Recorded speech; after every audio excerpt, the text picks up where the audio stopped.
All right, well, thank you for coming, everyone. As you can kind of see on the screen, we have some people joining us virtually, so I'm going to try my best to not be distracted by that. So tonight we're talking about the team approach to treat eating disorders. So hopefully most of you in the room are either involved in seeing individuals who have eating disorders or hope to be in the future. I'll introduce a little bit more about myself in an upcoming slide. But before we get started, does anyone have any questions or anything that you'd hope to get out of tonight? Time we have here tonight? All right, no questions. No questions from the group.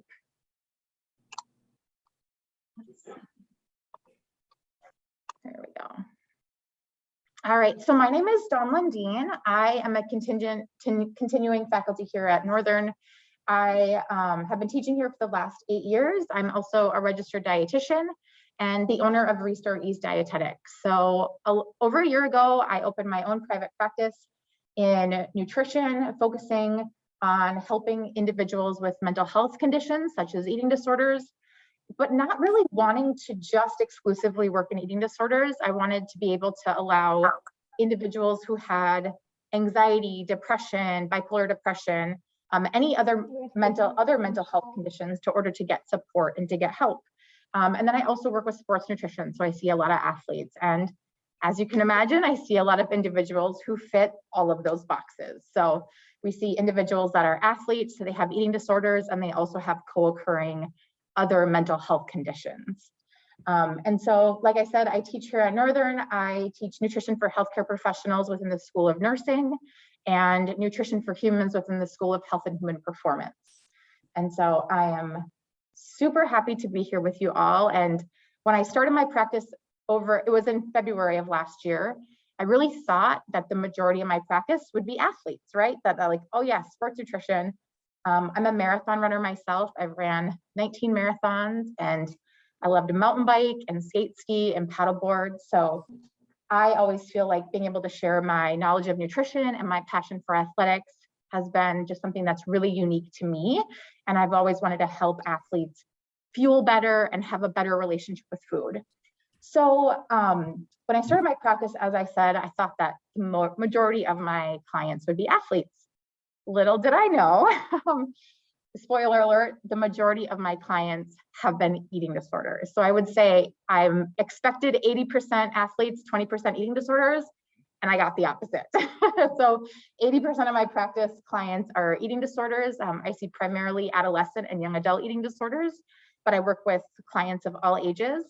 And so it's really been eye-opening to me to realize like, wow, this is really something that's needed not only in our community, but nationwide.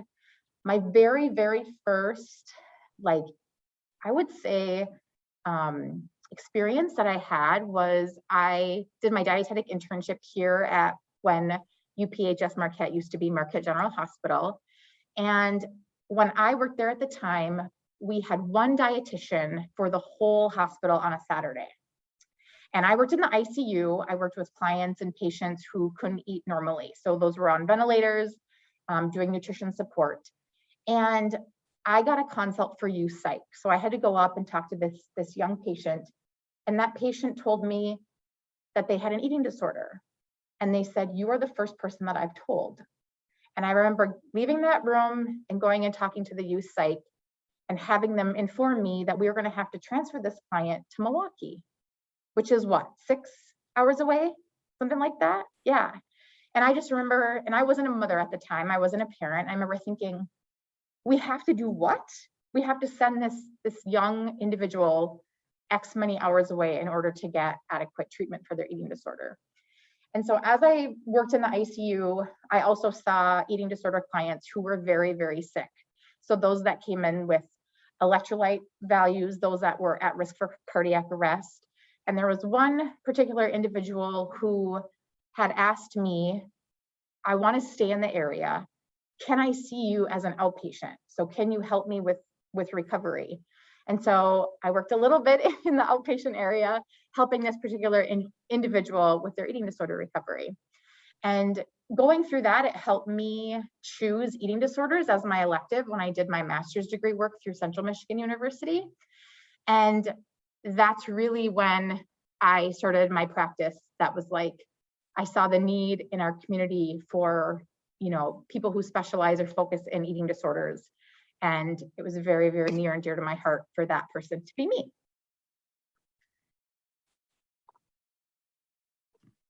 So the objectives tonight are to recognize the prevalence and the warning signs of eating disorders.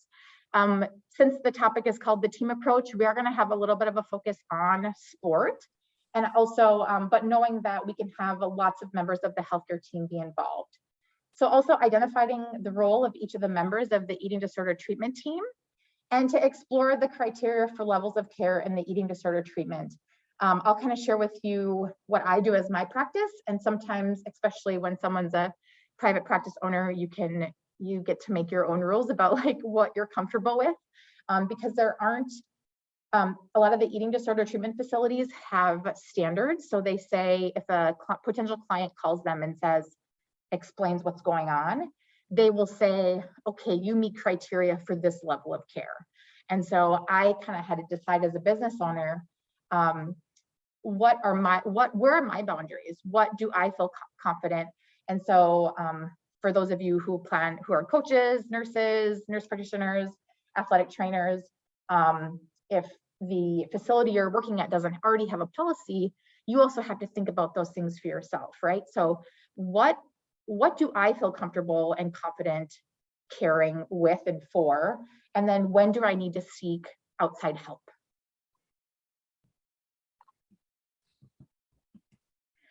So the first thing we're going to talk about tonight is an overview of eating disorders. And so eating disorders are serious but treatable mental and physical illness that can affect people of all genders, ages, races, religions, ethnicities, sexual orientation, body shapes, and weights. And that's from the National Eating Disorder Association, or NEDA. And I did include my references at the end. If you would like a copy of my slides, you can always, I have my contact information at the end. You can send me an email and I will happily send them to you. So when we're thinking about eating disorders, and when we talk about the different diagnoses, which we're going to go through tonight, and then we'll take a little focus on the ones that are more pertinent to sport and that we might see more in athletics, keeping in mind that there are so many individuals who suffer with eating disorders or even disordered eating. So they might not even have a diagnosable eating disorder.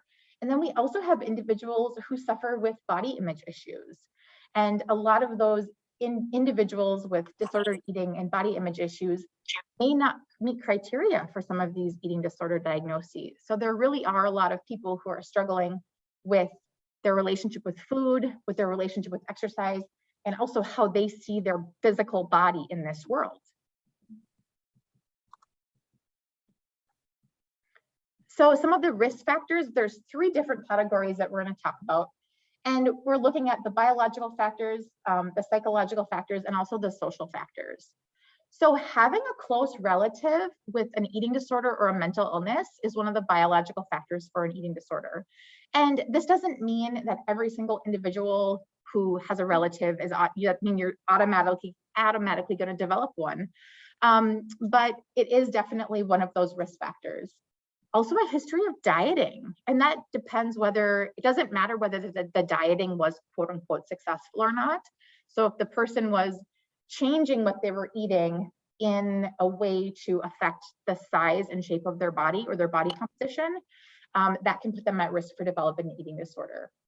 Also having a negative energy balance, so that means someone is burning more calories than what they are consuming. Also times, so growth spurts. So this is why adolescents are at a high risk for developing eating disorders, illnesses, and also intense athletic training, right? And so we can think about our student athlete population and realize that there are potentially lots of compounding risk factors that they may have. Some of the psychological factors, so being a perfectionist, and I would like everybody raise their hand, that is in that category. And that body image dissatisfaction comes in there too. You could also talk about confidence, right? And I talk to this a lot with my clients who suffer with eating disorders, is they see individuals as very confident in all body shapes and sizes, but they're not able to take that confidence inward and feel confident about how they look or how their body is able to perform. Also, an anxiety disorder will also put a patient at risk for developing an eating disorder and having a very inflexible behavior or like personality. And so those very rigid rules and things like that can also predispose someone to developing an eating disorder.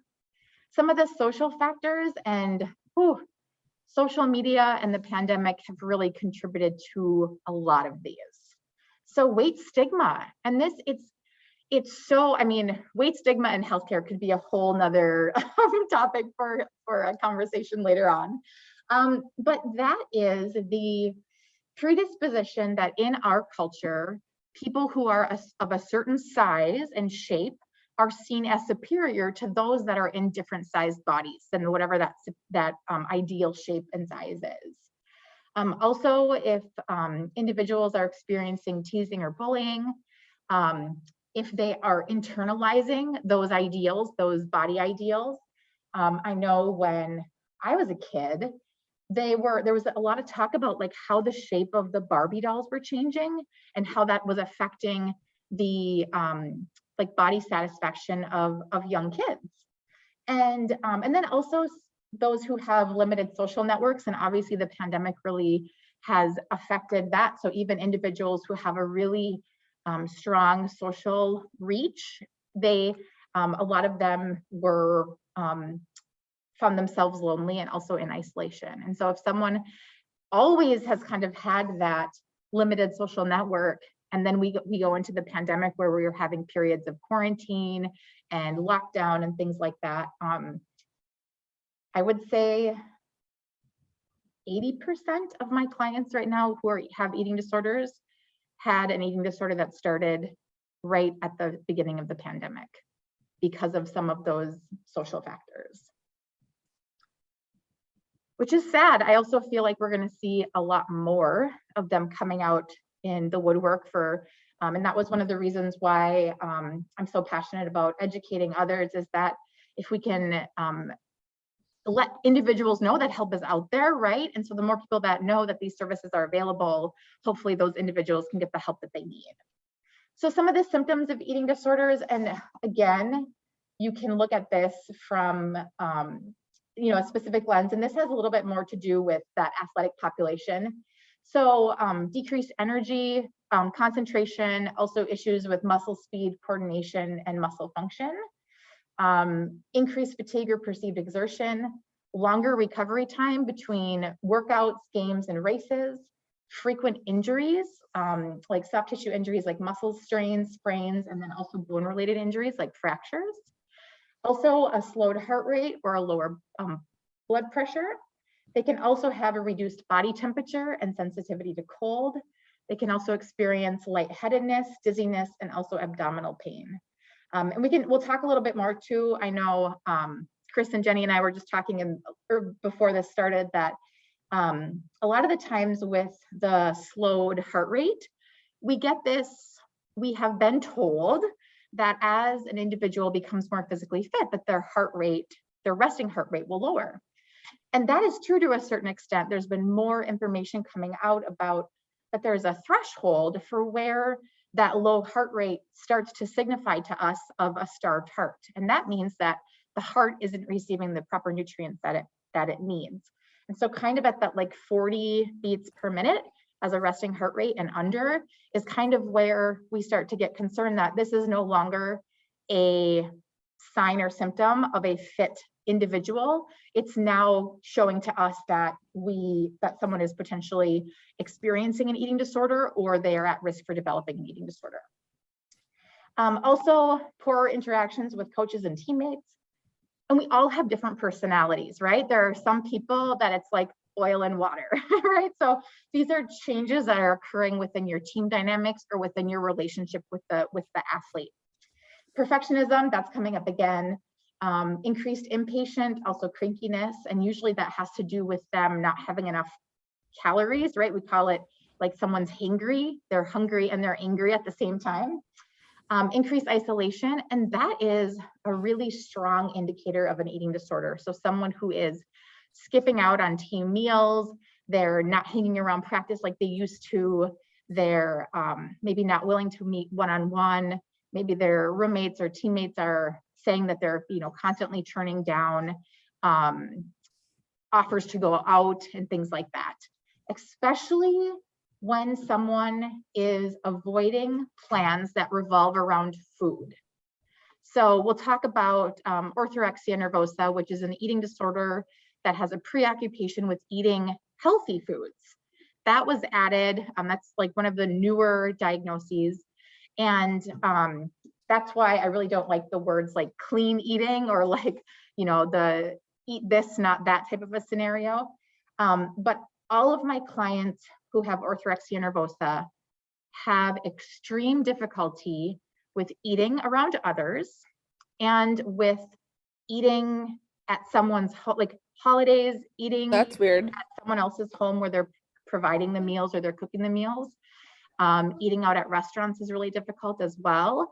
And so, if you're out at team meals or if you invite someone to go to an event and it has, it's revolved around a food or a meal, and they're continuously avoiding those plans, that's definitely a red flag. Difficulty with days off. So athletes who aren't taking their prescribed rest days. Also, either an avoidance of water consumption or excessive water intake. Sometimes clients will drink a lot of water in order to fill the void of actually being hungry.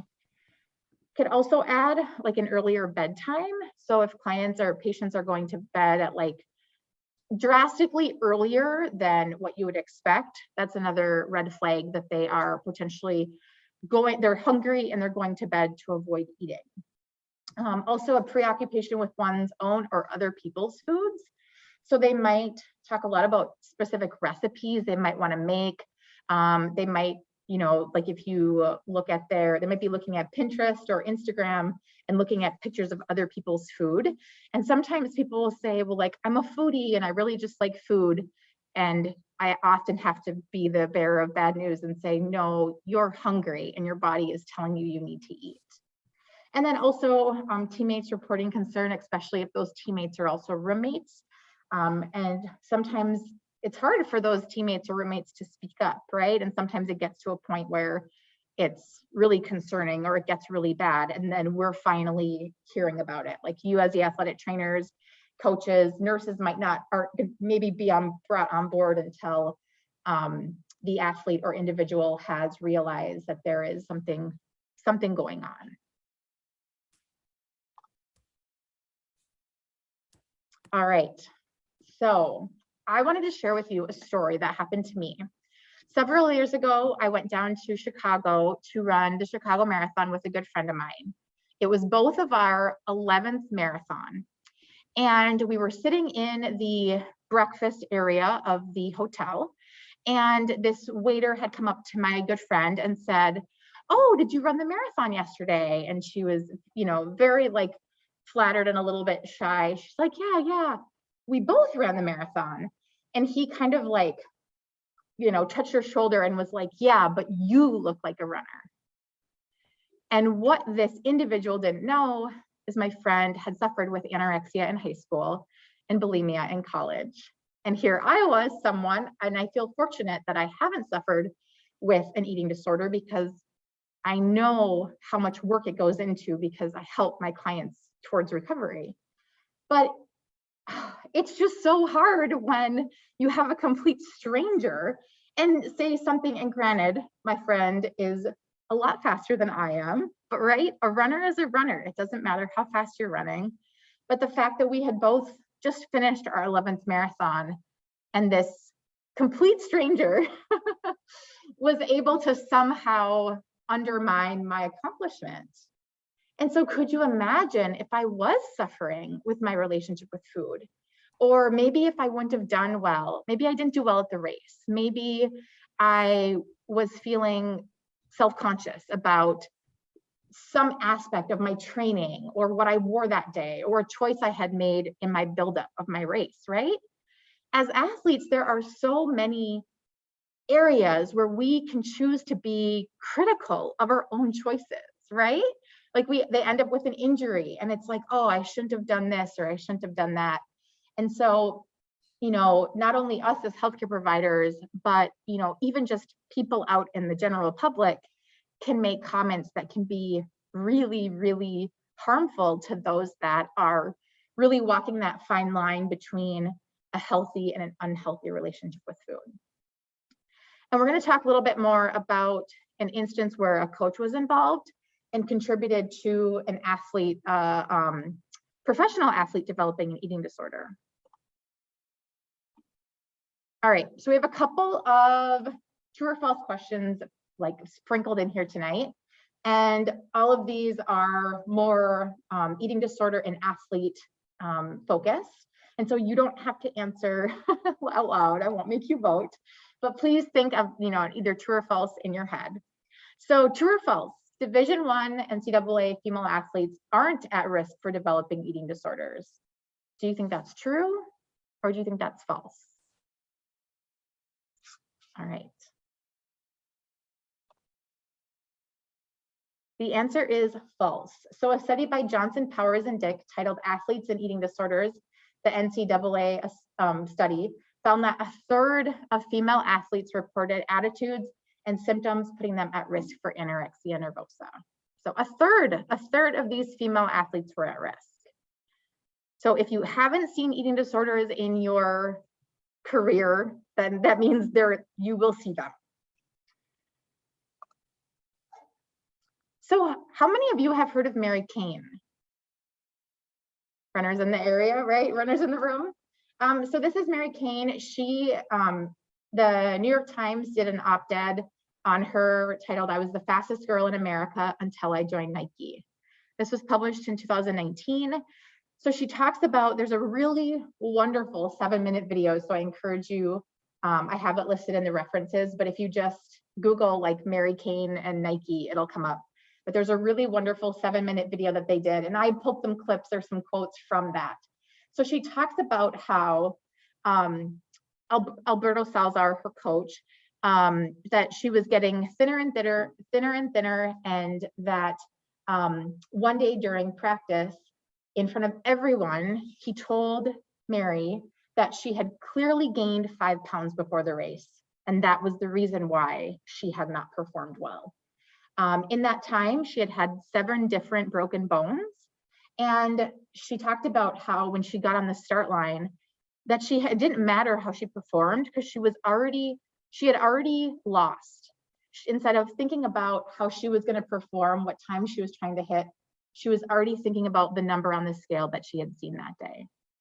And so Mary Cain was one of the most promised runners as a high school athlete, and she decided to forgo her collegiate career to be coached by Alberto Salazar and join the Oregon Project at Nike. So hard. The other thing that's really important to note too is that not only did she develop an eating disorder, that it also impacted her mental health in other ways. She started to have suicidal thoughts, and she also started having symptoms or going through with non-suicidal self-harm. So she was actually cutting herself because she was having so much mental distress. And unfortunately, Alberto has a lifetime ban now due to some of the doping scandal with the Nike Oregon Project. But it's unfortunate because a lot of this stuff just got swept under the rug. I know Kara Goucher and some other athletes have also come forward and said that they had similar experiences with the way that Alberto coached. Maybe they weren't resulting in an eating disorder like in Mary Cain's situation, but definitely interesting to note and helpful to note that when we have individuals in power, especially over an athlete and people that these athletes look up to, that they can have a really profound effect on their mental health and development of an eating disorder.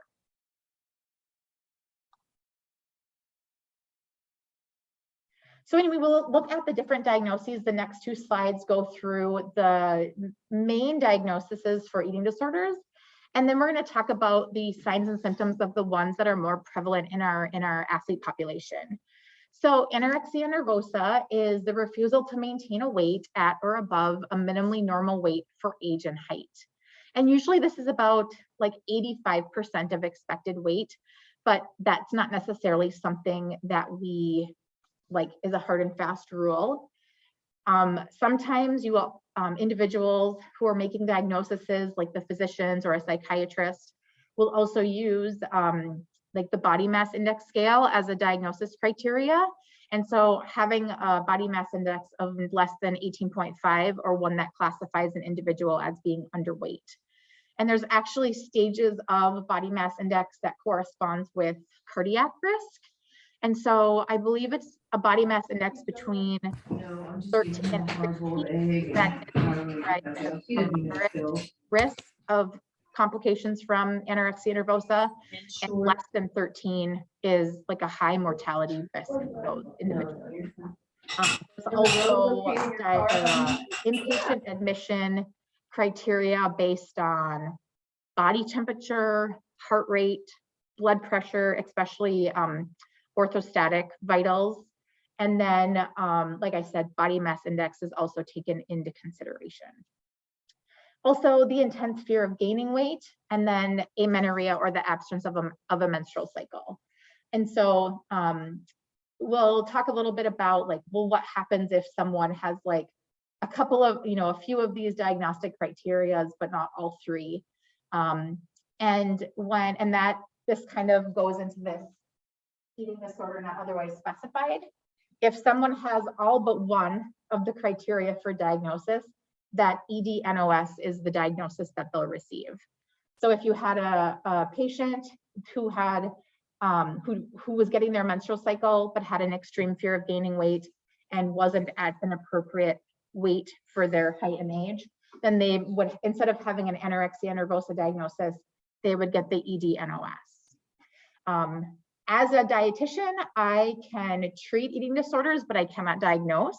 And so if I have a client who is describing to me what I think is an eating disorder, I will encourage them to make an appointment with their primary care physician. And I will say, please tell them exactly what you told me. Or to see a psychiatrist if they're able to. And then those individuals are able to make that diagnosis. And then I don't require that diagnosis in order for me to help them and for them to receive support, but it does help. It does help in the recovery process if we kind of know what we're working with. So bulimia nervosa is recurrent episodes of binge eating followed by purging.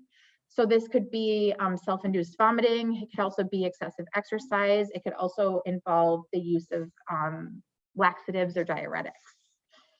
We also, the majority of clients in my practice, or I should say the two most common eating disorders I see in my practice, well, there's three of them: anorexia nervosa, binge eating disorder, and then also orthorexia nervosa. Binge eating disorder is recurrent binge eating without any compensatory measures. So that means that it differs from bulimia nervosa because they aren't finding a way to get rid of that food that they're eating, like with bulimia nervosa. And in ARFID, or avoidant restrictive food intake disorder, it's very similar to anorexia nervosa, where they are limiting the types and the amounts of foods that they're eating, but it does not involve distress about their body shape or size. So they don't have any symptoms of body dysmorphia. And so an ARFID is becoming, I've been seeing that come up more and more in practices of my colleagues. I do want to say that it can be common for an individual to have a diagnosis of anorexia nervosa and maybe later on in their life develop an eating pattern or a eating disorder pattern that's more similar to bulimia nervosa. And that doesn't necessarily change their diagnoses, it just changes the way that we're trying to help them with their eating disorder recovery. A couple other ones that you may not have heard of, but that classify as eating disorders. I mentioned orthorexia nervosa as the concern about eating healthy foods to a dangerous and obsessive extremes. And so these individuals may only eat like 5 foods total throughout the day. A lot of the times these eating disorders trend along with the diets that are popular within our culture. So what type of diet is really popular right now? Keto, yes, thank you. And what does keto tell us to avoid? Carbohydrates, yes. So what do you think is the first food group that patients with orthorexia nervosa or anorexia nervosa cut out? Yes, it's the carbs, and that's what we need as athletes to help us get energy to run or jump or whatever it is we're doing. And so yes, we see that a lot. Whereas the friend I referred to in that story, in that day and age, I should say earlier on, low-fat diets were really popular. And so that individual had kind of seen that diet trend in her family, whether it be her mom or aunt or family members in their adult relationships. And so fats were really avoided during that time. And so that's, aside from dieting being a risk factor for an eating disorder, that's another reason why I classify myself as a non-diet dietitian, or some will even say like an anti-diet dietitian. So that means that I'm working with athletes in order to help them find an eating pattern that fits best for them. So it's an individualized approach, as opposed to a lot of these fad or popular diets that are really trying to give these really sexy results in a short period of time. And we know that that's putting them at risk for eating disorders, but it also isn't something that's maintainable for the long term.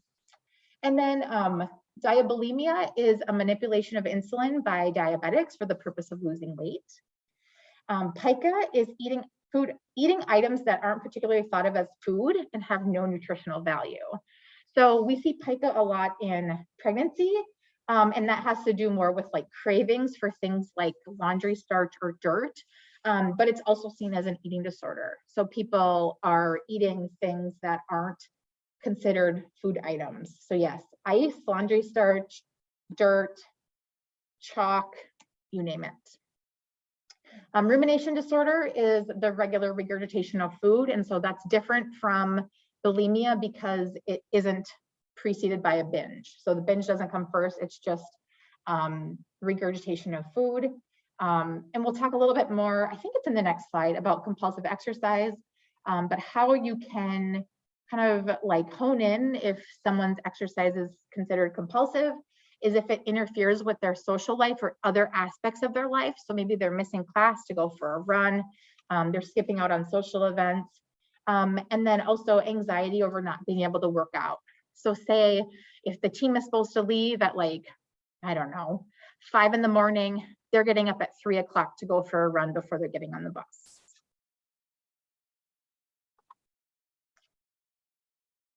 So these are looking at some of the signs and symptoms. These are the top 3 eating disorders that we see in the athletic population. So anorexia nervosa, compulsive exercise, and then also orthorexia. When someone has anorexia nervosa, we usually see a dramatic weight loss. At times, this can be hard to identify because these clients will develop an insensitivity to cold, or to just temperature in general. And so they will often put on multiple layers. So you may not see all the layers underneath, but you may notice that it's a 90 or 100-degree day and they're in sweatpants and a sweatshirt. And a lot of the times their clothing is particularly baggy. That's hard right now because that oversized look is in. It can be really hard with some of the fashion trends. But yeah, especially as we get that warmer weather, when you see individuals who are still wearing clothing that we would think of wearing in like the winter time, that can be a red flag.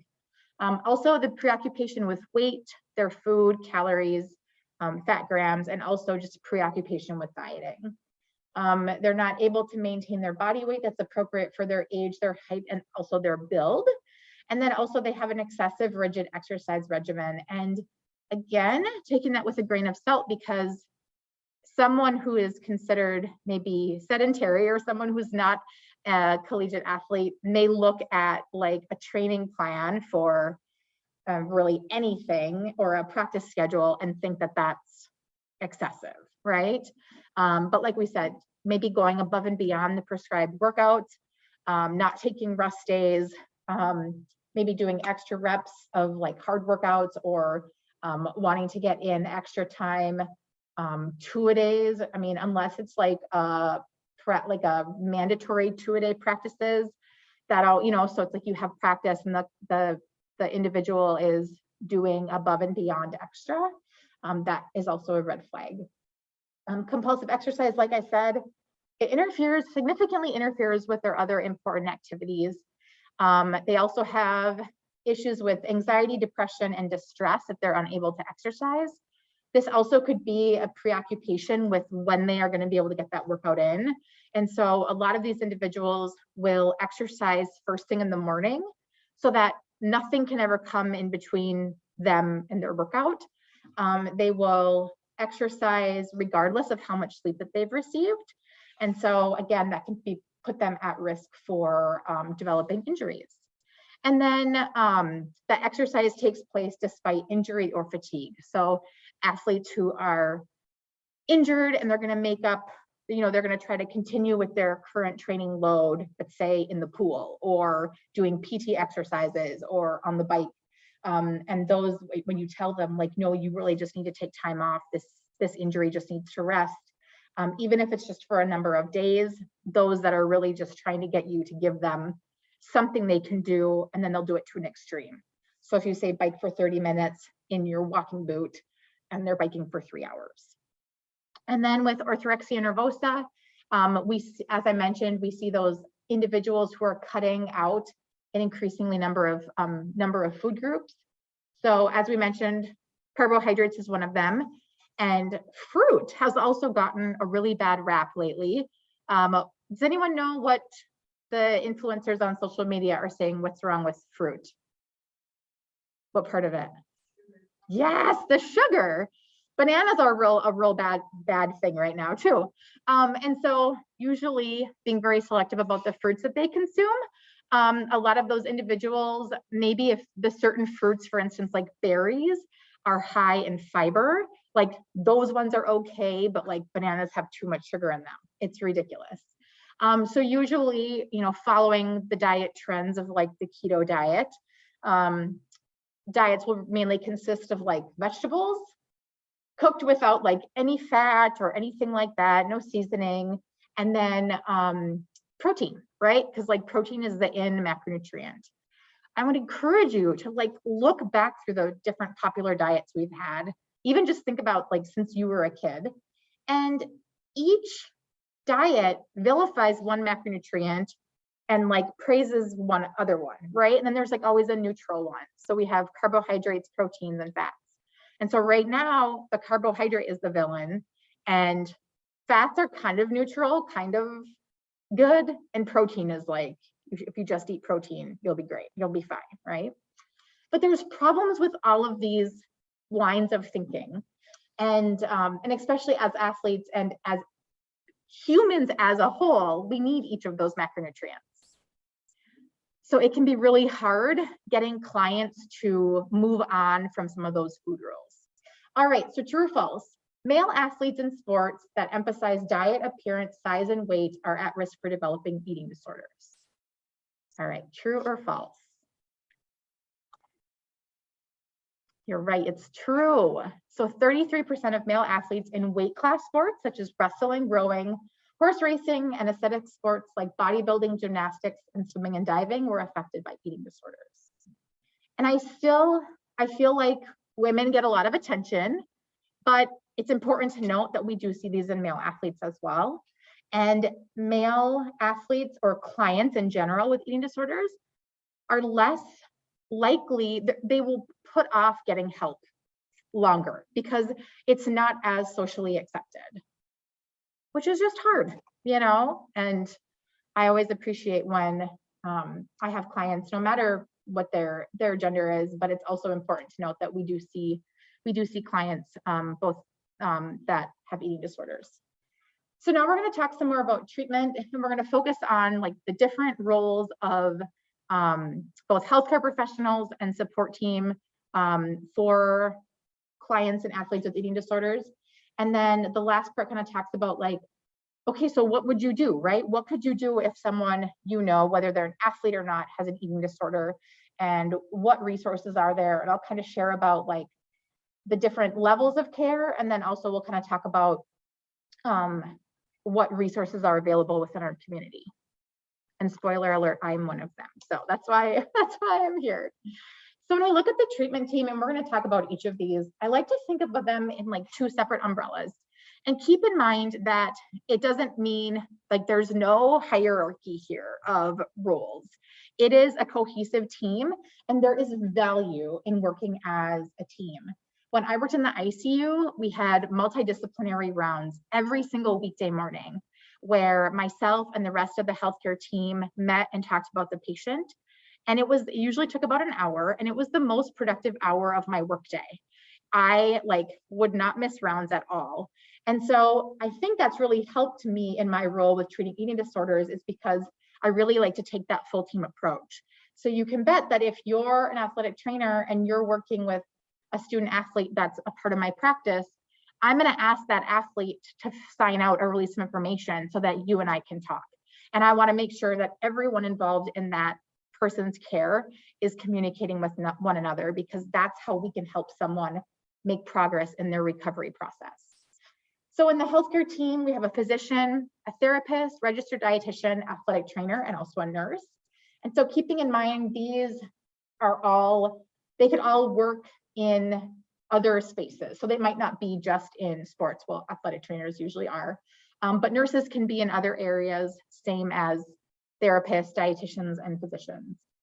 Or then we also have the support team. So right, like even though the coaches may not be able to go and work in the hospital, right? Keeping in mind that like they are still a very integral role in helping these individuals. And then also family and friends. So we'll kind of take that kind of like two different category approach to the team. So the first we're going to talk about is the physician. And so as I mentioned, the physician provides the diagnosis. And so if the individual, so if you have an athlete or an individual that thinks they have an eating disorder and they don't have any other resources, again, encouraging them to see their primary care physician. If they don't have one, go to the walk-in clinic, right? Like get the ball rolling, receive that diagnosis, or at least receive a referral so that that individual can receive the proper diagnosis. So again, primary care, also potentially a psychiatrist, depending on how quickly that individual can get in. And the physician, depending on the relationship, obviously, if it's a primary care doctor, they're going to be wanting to see that patient regularly if they're working on an outpatient basis. And so they're monitoring blind weights and also vitals. So we talked about body temperature, heart rate, and then also blood pressure. And then this physician may also be providing referrals for therapist, registered dietitian. If the person is experiencing any complications, so maybe if there's heart concerns, they might receive a referral to the cardiologist. If they're experiencing stress fractures, they might see an orthopedic surgeon. So don't think that those referrals are just limited to a therapist and a registered dietitian, but usually that is a really great place to start. And unfortunately, like I know I've talked to some physicians in the area who don't even know that I exist. So I'm working on getting the word out there. And then also one of the hard things with therapists right now is that there's just a big need and there's a big shortage for individuals who are seeking help from therapists. So trying to find a therapist that has openings, especially more immediate openings, can be very challenging. And then next, we're looking at the therapist. So they have a very, very, very key role in treating eating disorders. They help develop new coping mechanisms. And so regardless of the eating disorder diagnosis, that eating disorder develops as a way for the individual to cope. And so whether it's manipulating their food intake or whether it's manipulating their exercise routine, both of those strategies are a way that the individual is trying to regain control of something in their life. Most of the time, they don't know what the reason is. They can't just say, yep, I woke up on April 1st and that's the day my eating disorder started. That doesn't happen. But a lot of patients and healthcare professionals and family members really want to know, right? Like, well, I didn't have that last year and this wasn't going on a week ago. So when did it happen, right? It's really it's in human nature to want to try to like figure out like, why did this happen? When did it happen? But like a lot of different mental health conditions, we don't know. We don't know. And I have clients and we always try to explore it a little bit. We talk a lot about, people in their life, if there were any comments made about their body or what they were eating. And sometimes it's not this like light bulb moment, but sometimes it's an accumulation of experiences that they've had that lead up to a day where they recognize like, this is the day when things were different for me, right? And it's hard to explain, but in the majority of eating disorder clients, they experience something called eating disorder thoughts. And it's good to differentiate those from our clients' own thoughts because they're of the eating disorder. So that means if you go out to eat with a friend and this individual has an eating disorder and you don't know that, right? They are, you're excited, you don't have to cook tonight, you're looking at the menu, you may be looking at the specials, right? Like all the things that we do when we go out to eat at a restaurant. And you kind of go through and you pick out what you might want. And in someone who's experiencing an eating disorder, not only do they have their own thoughts and feelings about where they are, who they're with, what they're going to eat, what they have going on later, but the eating disorder has its own thoughts and ideas. So for every idea that this person has, the eating disorder is kind of like giving its input. And I kind of explain it like it's like having the devil on one shoulder and the angel on the other, right? And so I will have clients who will share these thoughts with me, like, oh, this is what I thought. And it's like it takes it's helpful to identify that, okay, that's not your thoughts. Those are the eating disorder thoughts. And those eating disorders tend to take on a particular trait. And in athletes, we tend to see a very competitive eating disorder thought pattern. So oftentimes it's, again, that perfectionist type of mindset. And the clients may not feel competitive in nature, but it's their eating disorder that is causing them to feel that way. So it's like they're having this argument in their own head. And I refer to it as mental gymnastics. It's exhausting. And it also makes them have a difficult time engaging with the people that are in front of them. So they're spending so much time and energy in their own head that they can't even like enjoy the atmosphere of the restaurant, or they can't even enjoy their friends or their parents' company. And that leads into the isolation aspect of the eating disorder. And so the eating disorder wants to be in control, and it wants the client to continue to let it rule the roost. And so that can be really difficult when, like I said, plans and events that are food focused can be really difficult for those people to attend, is that the eating disorder is really wanting to avoid those situations, and that makes it really difficult. So when we are trying to get an individual out of those eating disorder thoughts and trying to develop new coping mechanisms, that's something that I, as a dietitian, can't do. It's not within my scope of practice. And so if an athlete or a person isn't working with a therapist, that's a really great avenue for them to explore. I always require a physician and a therapist to be on board. And like I said, with the current therapist shortage, if clients don't currently have a therapist, I'm comfortable working with them until, like, a lot of the times we will reach some type of a plateau where they're not able to move beyond some of these eating disorder thoughts. And that's when we have a very frank conversation about, what do you want? What do you see when you think 10 years from now? Do you still want to be in this mindset with this eating disorder? Or do you want to be doing something else with your life? And that's where a therapist can really, really be vital and important and helpful. So it can also help them process eating disorder triggers. So what types of things are triggering to their eating disorder and how can they work through that? And also managing those eating disorder thoughts. And so one of the things that I always think of is, instead of following the orders of the eating disorder, challenging them, right? So if the eating disorder is saying one thing, not taking that for face value and challenging that eating disorder thought. So one of the things that will come up a lot is how what foods they're eating will affect their physical appearance.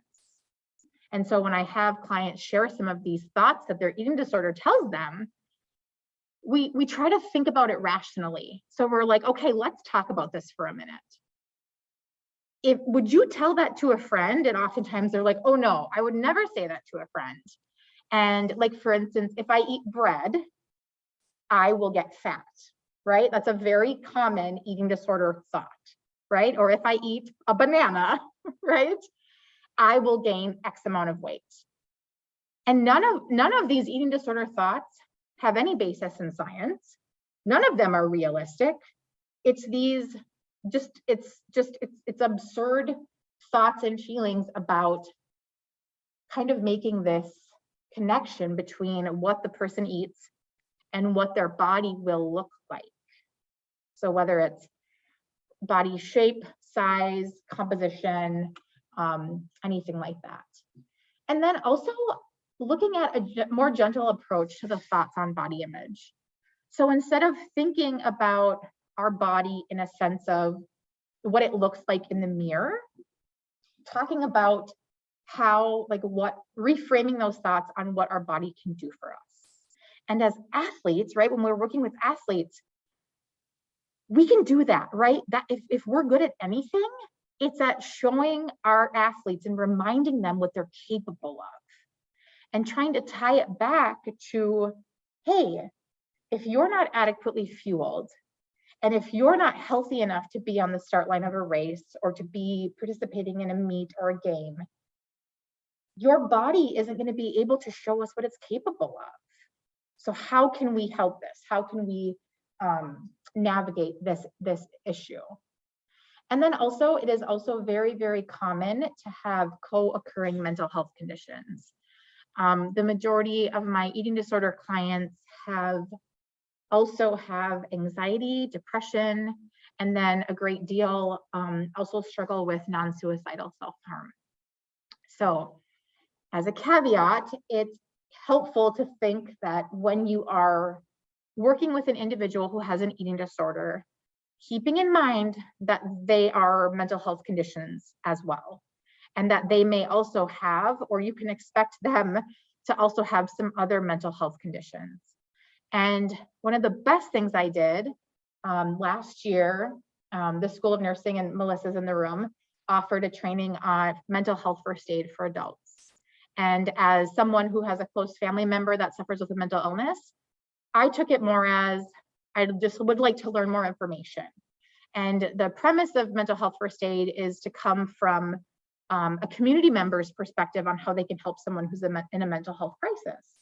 It's not specific to eating disorders. Well, they do talk about eating disorders, but it gave some, think about like when we take, first aid, like BLS, like CPR and first aid, but it's like that for those with mental health conditions. And then Marisa last summer offered the youth mental health first aid, and I was able to take that as well. So for someone who works with, I think they have an adolescent one now too. I think I would like to take. It was really helpful for me to kind of think about those different types of mental health conditions.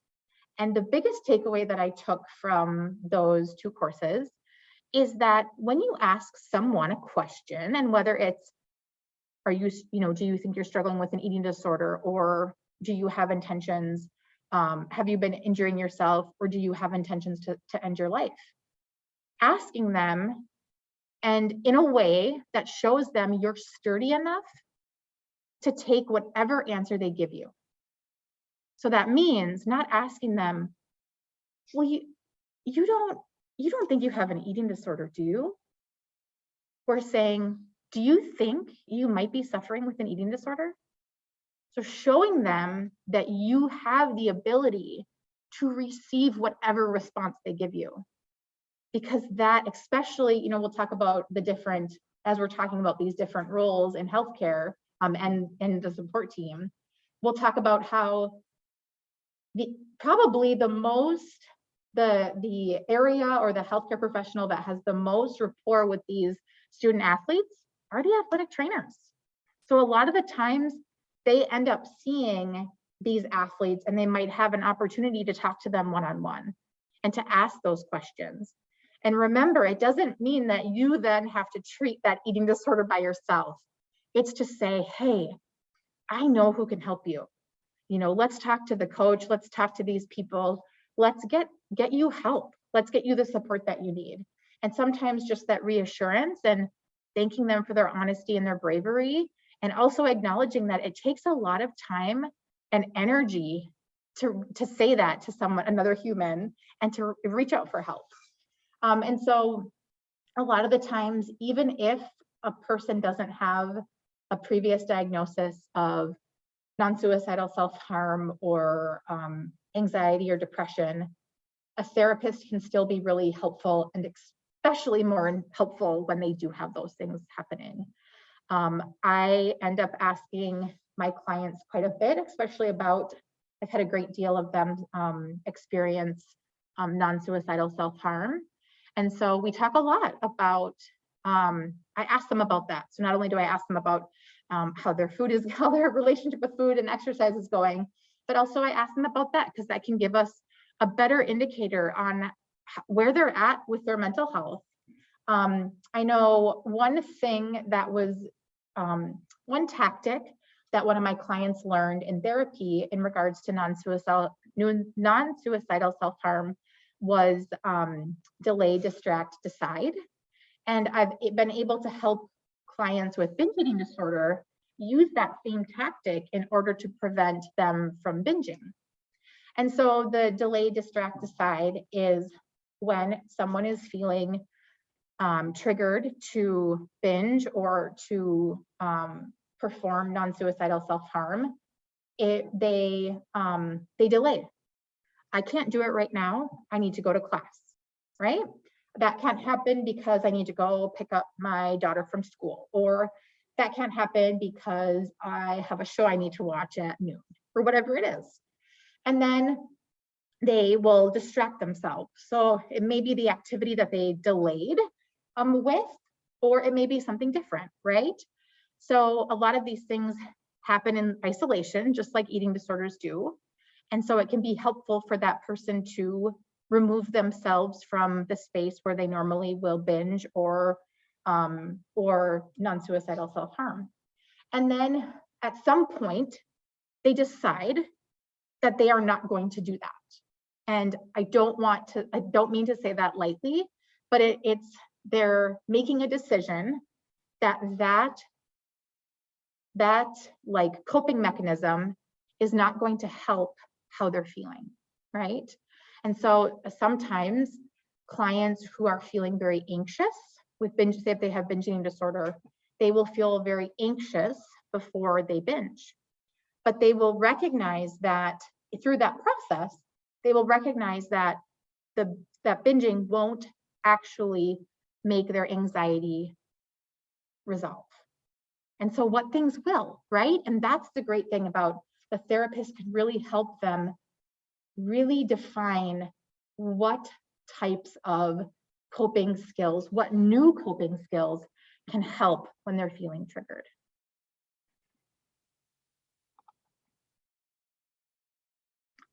Then there's truly, right, registered dietitians. In regards to, say, like where a client or an athlete has experienced weight loss, the dietitian can be really helpful in establishing a recovery weight. And usually that's about a 10-pound range where the client would be considered appropriate for an appropriate weight for their age, gender, and then also for their body shape and their build. And then also nutritional goals. So if you look at some of the other NEDA, the National Eating Disorder Association information, they talk a lot about like how dietitians provide meal plans and stuff like that. And that is true. We do provide meal plans, but I want to keep in mind that if we have an athlete who is eating very little, we have to kind of work up to that big 3 meals and 3 snacks and supplements. Or if we have an individual who's suffering with binge eating disorder and say they're binging in the overnight hours, the first thing we need to do is eliminate any physiological hunger. So that means hunger that they're feeling because they actually are hungry, by getting their like daytime nutrition to meet their nutritional needs. And so a lot of the times it can look different depending on what type of eating disorder the person is experiencing. Also helpful in monitoring progress towards that recovery weight range, or the frequency of the eating disorder behaviors. So that means frequency of binging, frequency of purging, and those are more things that we look at for progress in bulimia. We look at frequency of purging, and in binge eating disorder, we look at frequency of binging. It also helps, we also help navigate those food rules that are set by the eating disorder. So keep in mind that individuals with any eating disorder diagnoses may have those food rules or those eating disorder thoughts. Even people who have bulimia nervosa or binge eating disorder, they may also have other thoughts and feelings and food rules about what types of foods. For instance, with binge eating disorder, there are often certain foods that can trigger a binge. And so those are types of foods that the client will often eat during a binge, and they won't eat them at other times during the day. Also, we provide recommendations on physical activity level or activity restriction.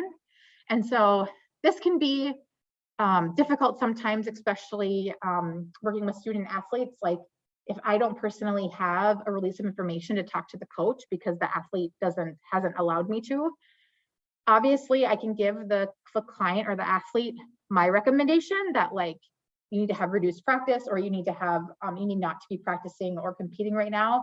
But what the athlete does with it is kind of outside of my scope.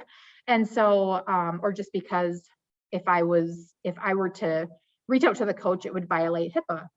And so there has been instances where if the individual is at risk to their own safety, I have had to notify an individual, but that is a very extreme case. So it can't just be like, they're not following my activity restriction. That's not a appropriate way for that to happen.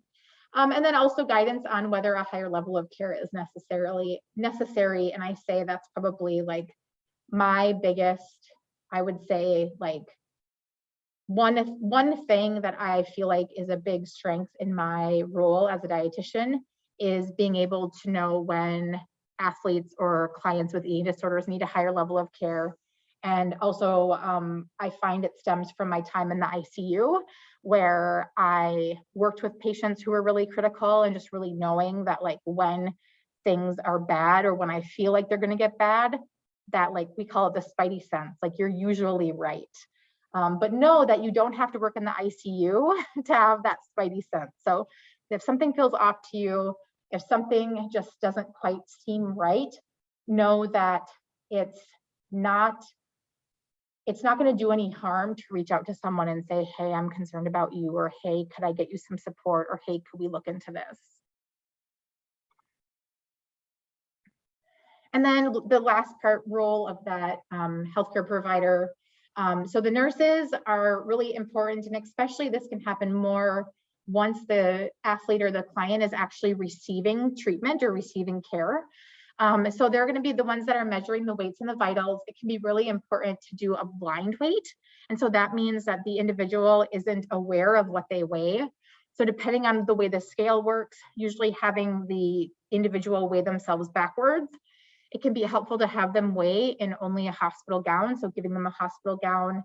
I've had clients go to great lengths to falsely increase their weight. We're talking like ankle weights at the bottom of sweatpants, multiple, like, it's like Joey and Friends, like, could I be wearing any more clothes? Like that situation where it's like multiple layers. And so again, weighing in the same garment can be really helpful. And then also it can be helpful to do blind vitals if possible. So that means you're not reporting what the heart rate was, what the blood pressure was, what the body temperature was, because some of these eating disorders can get so competitive that clients will restrict their food intake based on what their vitals were. Yeah, and especially in athletes, think about like sports in general, it's so numbers driven, right? And every sport has numbers involved. And so a lot of these individuals will really resonate, like, oh, I'm just a numbers person. I really love this. I really love math. But it's their eating disorder. It's their eating disorder tendencies. And so if possible, making sure that their weight is blind and also their vitals are blind. That's just going to be the best that helps the client towards recovery. Sometimes clients will go at great lengths to find out what their weight is. So also just trying to be as discreet as possible. I know there's sometimes too, like a client will say, oh, I stepped on the scale backwards. And then the nurse said the weight out loud, right? So just, again, being really mindful about like how we're having these exchanges with this information. And then overseeing any changes in medications. And this is really important as well as recovery starts. Sometimes we're giving medications to increase appetite. Sometimes we're giving medication to help improve sleep. Sometimes they're receiving medication for their anxiety or depression or some of those underlying mental health conditions. And then also monitoring them for those eating disorder related complications. So like we talked about, maybe they're going to have an EKG to look at their heart, their electrical function of their heart. Maybe they're going to have a DEXA scan to look at their bone mineral density. There's lots of other things that we can kind of look at depending on what the signs and symptoms that these clients present to us with when they're at the hospital or when they're at the physician's office. And then also providing education on follow-up care and when to seek emergency care. So this also talks about like, great, if telling these clients, if you have thoughts of suicide or if you have thoughts of ending your life, you need to go, here's the National Suicide Hotline, here is the information. This is when to present to the emergency room. And sharing that with family members too, right? Like as when we have student athletes in college, we're working with adults. Whereas, like I said, sometimes I'm working with the adolescent population. So then you're also informing the parents of like, this is when you need to seek emergency care. And then also communicating with the healthcare team. I know, I would say 9 times out of 10, when I call a physician's office to talk to give a report on a patient, I am talking to the nurse. I'm giving the nurse the information and they're giving it in a message to the doctor. And so the nurse is really vital in helping communicate between that healthcare team.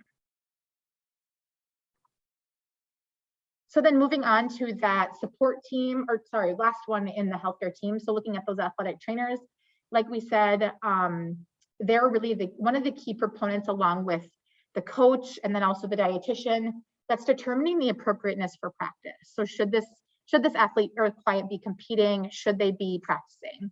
Also assessing them for injuries that are resulting out, that are turning up as a result of their eating disorder. So it could be, mainly we think about those like skeletal injuries or bone-related injuries. And as I mentioned, they're a source of constant support for these athletes. Usually the athletic trainers are they have a great deal of rapport with these athletes. And sometimes like they may have never met me in my entire life, right? And so it can be helpful when the athletic trainers know like, oh, hey, like Dawn, she specializes in eating disorders. She's also an athlete herself. I think it might be helpful if you talk to her and we can see we can go from there. And then also just like I said, encouraging the athlete to seek treatment. So even just to be monitored by or to be seen by a physician, to seek out, a therapist or a dietitian, or even just, asking the athlete, say, hey, could we go talk to your coach? Like, I'm willing to come with you to go have a meeting with your coach. Can you tell them exactly what you told me? And going with them as a source of support. So now moving over into that support system, so talking about the coach, the family, and then also friends. So oftentimes, you know, and this, you could say this too for the athletic trainer, coaches can be the first to notice some physical changes or also shifts in like unhealthy attitudes and behaviors. It can be, you know, about their sport. It can also just be about, you know, their food or their body image. Also connecting with the athlete with the appropriate resources, monitoring practice and also competition schedule and when that needs to be omitted entirely. Also encouraging those athletes to seek support, just like the athletic trainer, and to provide support and encouragement throughout recovery. So again, just like the athletic trainer that, you know, once the athlete or individual enters treatment or decides to get treatment for their eating disorder, that their need for support from others doesn't stop. And especially with eating disorders being a lifelong disease, you know, they may be recovered, but they can still be at risk for kind of going into relapse. And so that support is really important. And we're going to talk about it here with family and friends. And keep in mind that not every family member can be helpful in regards to someone's recovery. Most of my clients, they have maybe one parent or one person in their family that's really supportive and one person that's the opposite of supportive. And same thing with friends. Like sometimes friends are able to carry that emotional load and be that emotional support person. And sometimes they're going through their own things and they're just not really capable of doing that right now, but they still want the best for their friend. And maybe they just don't have the energy at this point to be able to provide that emotional support. So with family, obviously, they provide a really great role in encouraging appropriate support and treatment. Financial support, especially, I didn't include it, but if you have a adolescent or young adult, you know, we're looking at like insurance, right? Like in regards to recovery, emotional support. And sometimes family members need to provide assistance with meal support. And so this means that they are sitting with their loved one and eating with them and sitting with them until they are done eating their meal. So they may be providing, like, a lot of the times we encourage them to just talk about something other than their eating disorder, than their food, like talk about the weather, talk about some silly show, or sometimes I'll even encourage people, if they're really having a hard time, to like even watch a show together and eat if it's really becoming an issue. But especially with like bulimia and some of the other purging related disorders, also monitoring clients like about up to like an hour or so after the meal. So it really can, you know, when we're expecting clients to eat 3 meals and 3 snacks, it can really take up, it can be a full-time job as a family member to provide that support, especially if they're monitoring meals. Also monitoring food intake and physical activity, and then family is really encouraged to educate themselves on the treatment process. So friends, obviously encouraging appropriate support and treatment, being a source of emotional support. A lot of the times it's just listening, not that you have to know what to say or what they should do next, just listening to how they're feeling and acknowledging that their feelings are valid.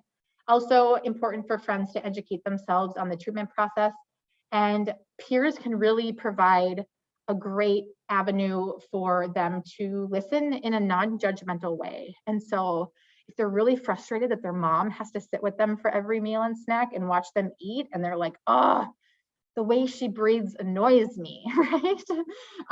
Like their friends really capture somewhere that our clients can give that feedback to, and the friend can be like, oh yeah, my sister does that all the time. And that's different than what I can provide as a dietitian, and some of you can provide as some of those other healthcare members of the healthcare team. All right, so true or false? The majority of athletic trainers working with female collegiate athletes felt confident identifying an athlete with an eating disorder. Do you think that's true or false? The answer is false. So in a study by Greenleaf, Petrie, Carter, and Reel, Only 25% of athletic trainers felt confident in identifying a female athlete with an eating disorder.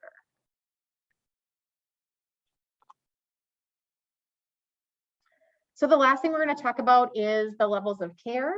So myself, and it goes from the scale of, okay, least amount of support to the most amount of support. I was trying to think of how I wanted to word that. So I myself am an outpatient eating disorder dietitian. And so if a client is working in an outpatient basis, they're seeing their physician anywhere from weekly to monthly, depending on where they are in their treatment process. They're seeing their therapist weekly, and more than likely they're seeing myself or another dietitian on a weekly basis. As they move through recovery, the frequency of those sessions can move out, so they can be less frequent. And then the next level of support is an intensive outpatient program. And this can be done either in person or virtually. And it is usually 3 hours of time, 3 days a week. And usually, so if it usually involves time spent with a dietitian, time spent with a therapist, and also time spent in groups, communicating with other individuals or peers who are going through eating disorders and things like that. So like I said, there's one eating recovery center offers virtual intensive outpatient programs here in Michigan. There's a couple of in-person intensive outpatient programs down in the Lower Peninsula, but there are not any in-person intensive outpatient programs here in the Upper Peninsula. The next level of care that is increasing in the amount of support the client needs is the partial hospitalization program. And that is where the clients are going to the facility for like 40 hours a week. So think about like a standard work day. So they're going from like 8 to 4:30. They're spending the evenings and the weekends at home or with their friends and family. And so a lot of the times these are offered, there's some downstate. We don't have any partial hospitalization programs here in the Upper Peninsula. And then the majority of my clients go to, there's 2 facilities in, they're both eating recovery center. One's in the city of Chicago, and then one's in Northbrook, Illinois. One treats adults, one treats eating disorder or adolescent eating disorders. But there are places all over the country. And then the next most support is a residential program. And so that means the client is living somewhere where they're getting 24-hour, 7-day-a-week support.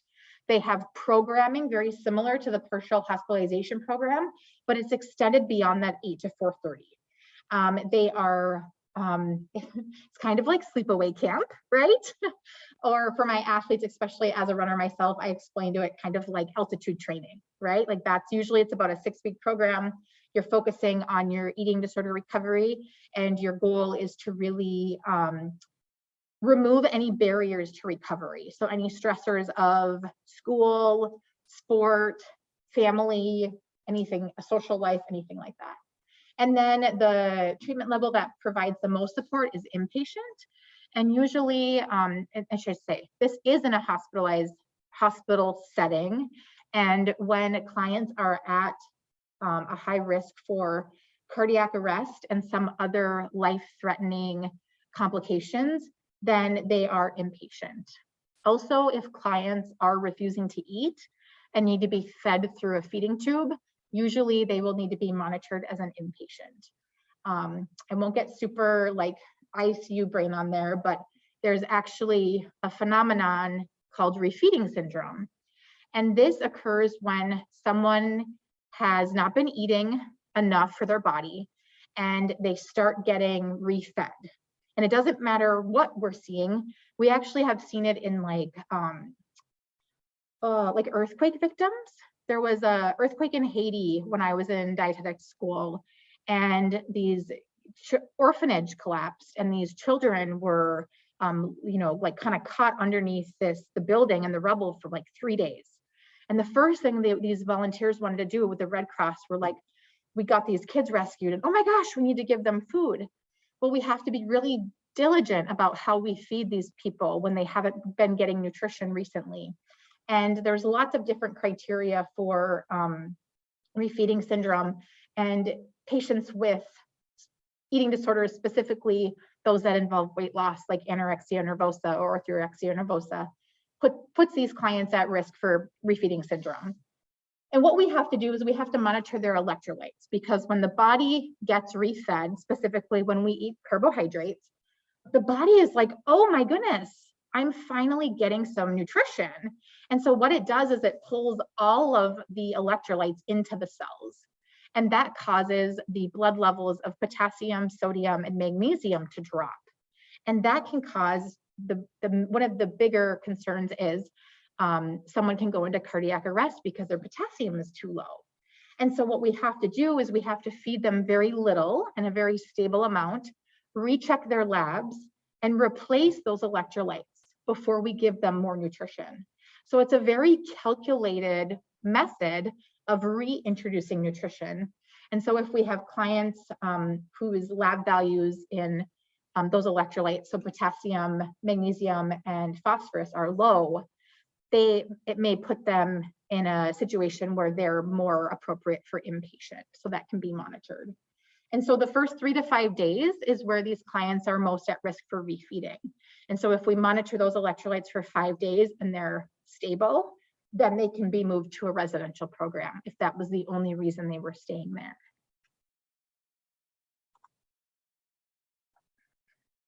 And so in my practice, like I said, I should have moved it I should put outpatient on the bottom and all the way up to inpatient with that other slide. But some of the things that I look for and some of my boundaries as an outpatient dietitian is these are when I am most likely to refer, I should say, these are my absolutes for referring to a higher level of care. So if they're unable to assemble a treatment team, so if they don't have a physician or a therapist that they're working with, and being on a wait list is, for a therapist, I do allow that.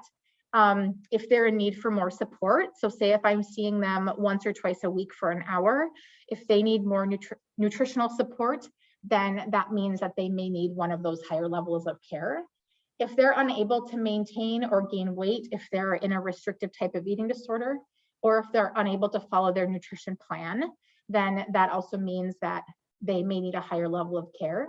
And then those that are unsafe in their home environment. So if they're unable to get the support that they need for recovery, if they're unable to self-monitor, that's also a reason. And I've had to refer clients to a higher level of care for any or all of these reasons. And so it's important for all of us who work with clients with eating disorders to kind of think about, like, if where you're working doesn't already have some of these standards, it can be important to think about, like, well, what am I comfortable with and where do I have to set these firm boundaries?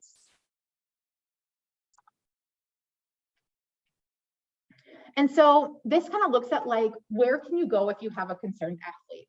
A couple of ideas, and I'm not saying, so these are just ideas or different situations that NIDA has a toolkit that's written for coaches and trainers. I provided a reference link at the end. And this is what they kind of talk about. And so I thought about it in regards to, like, here on campus at Northern. So the University Health Center could be a place where the athlete could be evaluated by a physician. It could also involve a physician from Advanced Center for Orthopedics, and they may be involved or not involved in monitoring blind weights and vitals. And it just all depends on which physician is involved. And so don't think that, like, this is just resources that are available, but also there's, like, a caveat with each of them. You know, the Counseling Services Center here at Northern can be a really great start for trying to get clients help with an eating disorder, keeping in mind that, I mean, it doesn't even really pertain, I should say, it's not just here at Northern, but also with other campuses I've worked with across the country, is the majority of the therapists and counselors at the Counseling Services Center are more generalists. And so they will still evaluate these individuals, but don't be surprised if they asked to refer the client to a therapist within the local community. That can also be a helpful way to get a referral to the psychiatrist or kind of get the ball rolling to get the individual the help that they need. So please don't think that just because they tend to work more in the short term and more of in a general way, that they can't be a helpful tool in getting these individuals the support that they need. And then they can also help with advice for athletes who refuse to seek treatment. As I said, as a dietitian, meal plans can be appropriate for the athlete based on their diagnosis. And then also, I kind of described to you in the slide prior about dietitians that we work a great deal in nutrition counseling. So as a dietitian, nutrition counseling has to do with the clients, their thoughts about their food, their body, whereas nutrition education has more to do with an exchange of knowledge. So we talk a lot about their thoughts and feelings, their eating disorder thoughts, and really trying to help them from a food standpoint so then they can use that information and bring it to their therapist and work on developing those new coping skills. And then, as I said, with the athletic trainer, if a coach is concerned about an athlete, it can be really helpful to get the athletic trainer involved because they often have a very good rapport with them and they're familiar, right? These athletes are familiar with you all. And then also, they can also bring in a unique perspective of how proper nutrition is important for strength and endurance training. So again, sometimes like I'm the fresh face and sometimes clients are like, well, who's this person and why do I have to listen to her? And so sometimes when we have someone who knows the athlete well or the client well to say, hey, this is Dawn and she works with eating disorders and she's also an athlete and I think she can help you. Do you want to talk to her? All right, I think this is our last question. So true or false, all universities are required to have a policy for managing eating disorders in student athletes?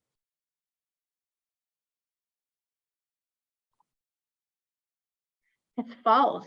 So that same study that I cited in the last question, so by Greenleaf, Petrie, Carter, and Reel, revealed that 25 of institutions where the athletic trainers worked with female athletes with eating disorders did not have a policy for managing eating disorders.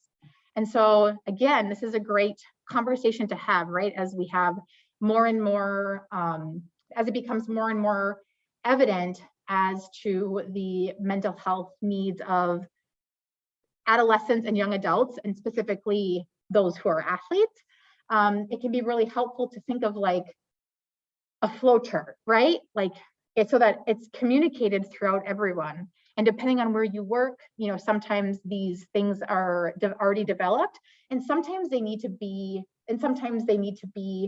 pushed through so that the appropriate information can get to the people who need it. So again, like I mentioned, these are my references. The majority of the information from tonight and a great resource for eating disorders is the NEDA website, so the nationaleatingdisorder.org. Like I said, they do have a lovely, lovely toolkit. It's like 57 pages, or I would have printed a bunch off and brought them in. They have a toolkit for coaches and athletic trainers. And like I said, if you email me and ask me for the slides and you want the toolkit, I can also send you the link so you don't have to search. And then also that Mary Kane article about about her experience working with Alberto Salazar of Nike. So like I said, here's how to find me. I'm both on Instagram and Facebook. I do have a website, which is a really great opportunity for individuals to schedule like a free 20-minute inquiry call with me. So a lot of the times, even just giving an athlete or a client my website. Email is there as well. I do have a newsletter, which I know Melissa and I are working on offering like possibly a virtual series later in the fall with Eating Recovery Center. So to bring in, the side of eating disorders from a physician standpoint, from, social worker and nurse practitioner, and then myself as a dietitian. And we're also hoping, about probably a year from now, we're looking at doing a bigger symposium with both mental health and eating disorders, and kind of focusing it on 3 different age populations. So pediatrics, adolescents, and then also adults. And so hopefully That's still in the works, but we're working together with the Eating Recovery Center to bring awareness not only to eating disorder resources, but also to mental health resources in general. So we have to find a time when the Lower Peninsula trolls are willing to travel up here to the UP by plane. And obviously, if you have any questions, I'm here to happy to answer, happy to stay late and talk to you one-on-one. There's some business cards in the back. I also have, I call them provider cards. It has like, it says, it's like a postcard that kind of lists like all my services.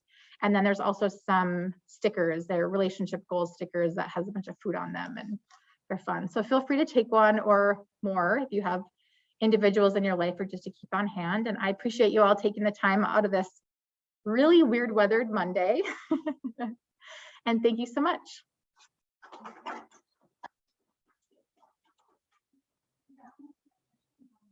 Okay. Let's see. Let me see here. I think I lost it. Oh, so Bitsy asked, I work as a nurse at a wilderness tripping camp and increasingly seeing emerging adults with vegetarian, gluten-free, lactose intolerant diets.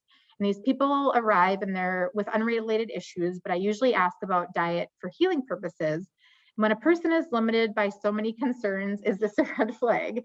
If so, which questions should I gently ask to explore this further without being so preachy? Yes, Bitsy, that's a great question. And one of the things why I think we are seeing these like, I want to say dietary preferences, is that one of the things that's really, let's say, like one of the things that's really popular is these immunoglobulin, like the IgE or the IgG test for different like food sensitivities. And a lot of these food sensitivity companies, like you can send in your test and you find out like what foods you're potentially sensitive to. So the way that some of those tests work is that the foods, it's very common for the foods that you eat, for the foods that you commonly eat to have high levels of some of those immunoglobulin markers. And that's normal. But what these tests are trying to like alarm people is that, oh, because you have these markers, it means that you're allergic to these foods. And that's not the case. So we see a lot of people who are utilizing these mail-in food sensitivity tests, and then they're removing these foods from their diet when they actually, it isn't a medical necessity for them to do that. So I guess asking them like kind of in a gently way, like, why are you lactose intolerant? And I know for myself, so like I have celiac disease. I was diagnosed when I was 21. And now I even ask if I tell like a waitress or somebody at a restaurant that I have a gluten allergy, they'll say, oh, is it an allergy or is it a preference? And I'll have to tell them like, no, it's an allergy. Like I will end up in the hospital if I get gluten. And so some of these specific dietary preferences, you know, sometimes they are true allergies, but a lot of the times they can also be self-prescribed. And so kind of asking that question first is usually helpful, gives you more information. And then also, you know, I would say if someone is eliminating a large amount of foods from their diet, so say if they're vegan and gluten-free and lactose intolerant, that could also be a red flag for an eating disorder, because, you know, similar to like orthorexia nervosa, as we're cutting out food groups, you can kind of see that with some of those allergies. And so kind of, I just guess gently asking them like why they have removed those foods, and just trying to get more information and coming at it from like a caring and concerned way. And I think that helps it not seem so preachy. So I hope that answered Bissy's question. Any other questions? Oh, it's not letting me. I was going to move this. Oh, you're welcome, Bitsy. I'm trying to move this, move this over. Oh, all right. I'm going to stop messing with that. Any other questions? Yeah, go ahead, Chris. Like in social media and stuff like that, like what is your, are you seeing like a younger age range of eating disorder starting? Like I guess what is the early stage that you start seeing? Oh, it's tough. I mean, social media, I mean, I haven't been so my private practice is a year old, so I have 1 year to really like pull from, right? I would say, so I worked at the hospital setting from 2009 to 14. And I saw the same age clients there with eating disorders as I do now in my private practice. I am finding that, like I said, a lot of my younger, like adolescent clients have been triggered by something that happened at the beginning of the pandemic. So maybe they felt like they had to start cooking at home or exercising at home because now they had all this time, they had no excuses. And so that type of mentality really kind of like emphasized the rigidity, right? Like if I'm home all day, I have no other excuse but to eat, meal prep and work out. Having that extra time also allowed individuals to become very obsessive about their, lead towards that compulsive exercise in nature. It also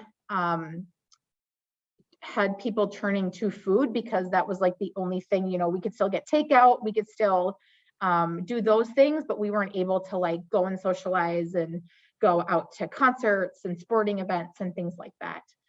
So I definitely think the isolation piece, it's all just this like perfect storm. I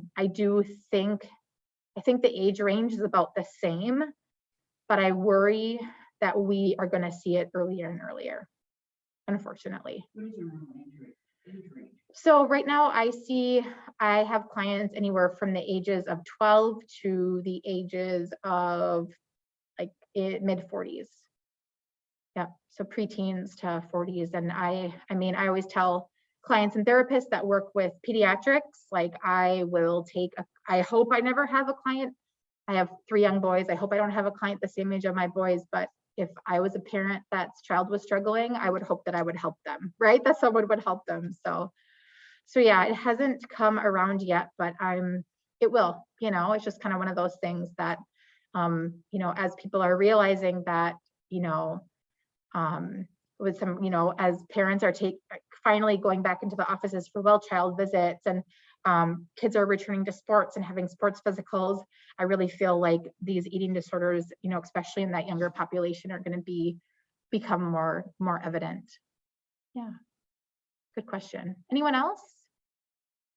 All right. Well, like I said, thank you so much. And if you want to email me, or you can join my newsletter on my website. It's down at the bottom to be kind of informed on some of those up and coming offerings, educational offerings. And if there's something you'd like to learn more about, if you'd like me to come, speak to a specific group or a team or whatever, like I said, education is definitely a piece that I feel strongly about, that the more that are educated about eating disorders, the more people that need it will get the help they deserve.